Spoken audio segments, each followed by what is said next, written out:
ఆటా ప్రతినిధులతో ఎల్బీనగర్ ఎమ్మెల్యే ఆత్మీయ సమ్మేళనం నిర్వహించారు. ప్రవాస తెలుగు సమాజం, స్థానిక ప్రజాప్రతినిధుల మధ్య ఉన్న అనుబంధాన్ని మరింత బలోపేతం, విదేశాల్లో స్థిరపడిన తెలుగువారి సేవలు, వారి అనుభవాలను స్వదేశాభివృద్ధికి ఎలా ఉపయోగించుకోవాలనే అంశాలపై ఎమ్మెల్యే దేవిరెడ్డి సుధీర్ రెడ్డి వారితో చర్చించారు. అలాగే ఆటా చేపడుతున్న సామాజిక సేవా కార్యక్రమాలు, విద్య, వైద్యం, యువత సాధికారత దిశగా అమలు చేస్తున్న ప్రణాళికలను వారు ఎమ్మెల్యేకు వివరించారు. ముఖ్యంగా ప్రవాసుల సహకారంతో గ్రామీణాభివృద్ధి, నైపుణ్య శిక్షణ, స్టార్టప్ ప్రోత్సాహం వంటి అంశాల గురించి ఎమ్మెల్యేకి వివరించి సహాయ సహకారాలు అందించాలని కోరారు. ఈ కార్యక్రమంలో ఆటా బోర్డ్ ఆఫ్ ట్రస్టీలు, co chair, ATA conference convener తదితరులు పాల్గొన్నారు.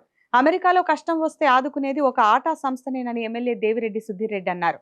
అమెరికా తెలుగు అసోసియేషన్ ఆటా ప్రతినిధులతో రణదీప్ ఆధ్వర్యంలో ఆత్మీయ సమ్మేళనం ఏర్పాటు చేయగా ఎల్బీనగర్ ఎమ్మెల్యే దేవిరెడ్డి సుధీర్ రెడ్డి, కమల సుధీర్ రెడ్డి దంపతులు హాజరై ఈ సమ్మేళనానికి ఆటా ప్రెసిడెంట్ జయంత్ చెల్లా, ఎలక్ట్ ప్రెసిడెంట్ సతీష్ రామసహాయం రెడ్డి ఆటా బృందంతో గడిపారు.